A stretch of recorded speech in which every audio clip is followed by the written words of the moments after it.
Iniziamo il nostro cammino di Avvento con la prima domenica.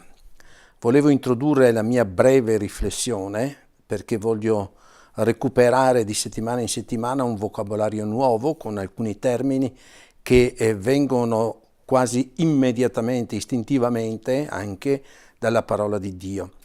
E volevo soltanto fare accenno alla prima lettura di questa prima domenica di Avvento, in cui troviamo scritto nel profeta Isaia: verranno molti popoli e diranno: venite, saliamo sul monte del Signore, al tempio del Signore di Giacobbe, perché ci insegni le sue vie e possiamo camminare per i suoi sentieri. E poi continua il profeta Isaia: spezzeranno le loro spade e ne faranno aratri, delle loro lance faranno falci. Una nazione non alzerà più la spada contro un'altra nazione, non impareranno più l'arte della guerra. Ecco, e volevo sottolineare, per recuperare la prima parola di questo avvento, che è un cammino ad ventus, verso un evento che ci richiama il tema straordinario della pace. E camminare verso la pace, concretamente, proprio eliminando gli strumenti che possono offendere, eliminando i bilanci di morte che spesso sono presenti nella nostra storia e anche un po' nella nostra vita, nelle relazioni. Oggi peraltro è anche la giornata internazionale contro la violenza delle donne. È un dramma che accompagna la nostra esistenza da tanti anni. Pensate che in questi 10 mesi ci sono stati 116 femminicidi e ci sono oggi, a tutt'oggi, più di 1600 bambini orfani a causa del femminicidio. Ecco, la violenza che nasce nelle relazioni e quindi dobbiamo imparare. Diceva uno scrittore che la violenza è l'ultimo rifugio degli incapaci. Ecco, noi vogliamo impegnarci in questa settimana in modo particolare ad essere piccoli, se volete, insignificanti, ma costruttori di pace. Dire di no, per esempio, ai bilanci di guerra. Che cosa vuol dire? Vuol dire che, per esempio, guardarci intorno e scoprire che magari anche in Italia si spendono miliardi per armi. Vuol dire fermarsi un istante e dire no, per esempio, alla carneficina che si sta facendo in Siria, bombardamenti su ospedali, bambini che continuano a morire, bambini che sono carne da macello in tante situazioni di guerra, ma non soltanto. Ma adesso è la Siria che ci preoccupa e che ognuno di noi dovrebbe sentire l'urgenza di dire facciamo silenzio, basta. Ecco, mi pare che sia importante questa prima grande parola per l'Avvento: essere operatori di pace.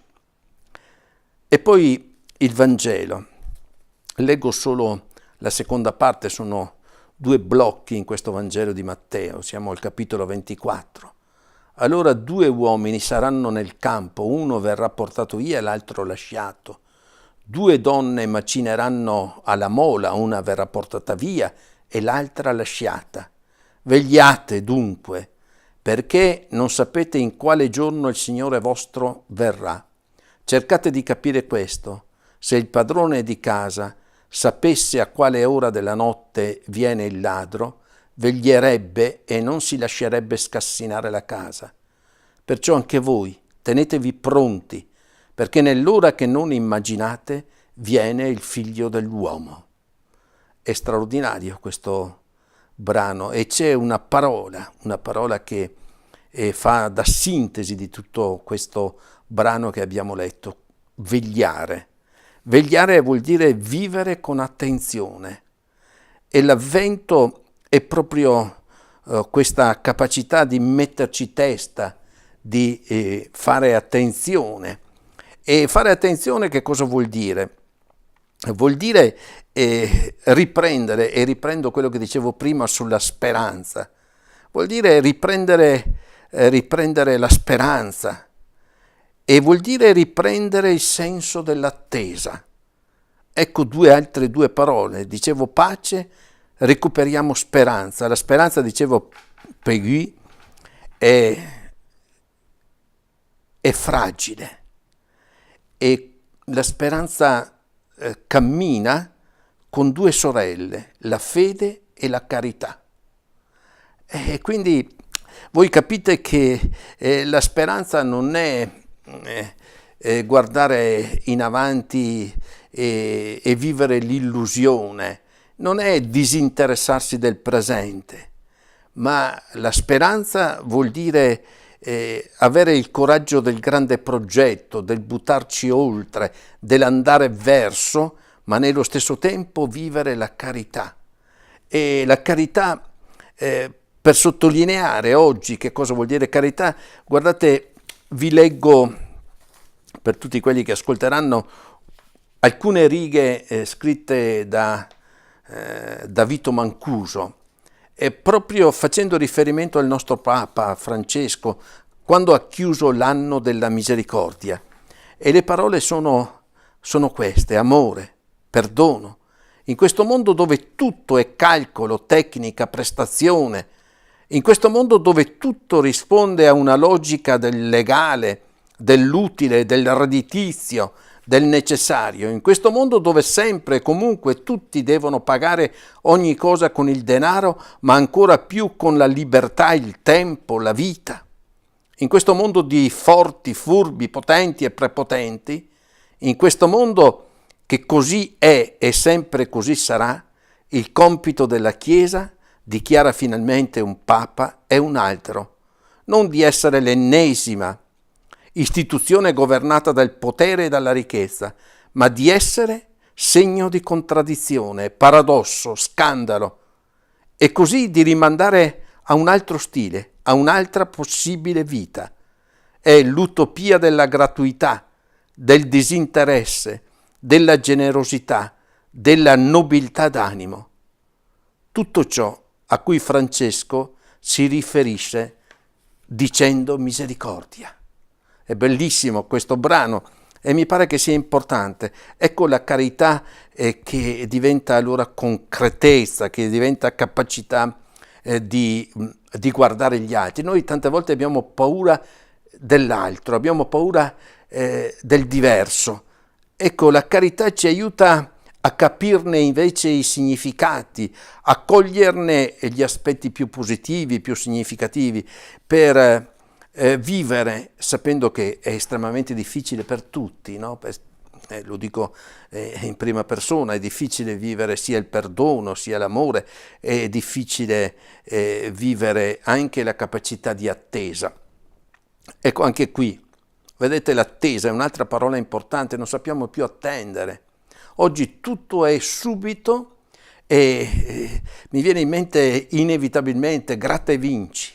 Ecco, questa è la logica, no? È la cultura dell'immediato e l'attesa invece è la cultura del tempo, del saper aspettare. Noi sia all'inizio della nostra vita veniamo da un'attesa di 9 mesi, chi più chi meno.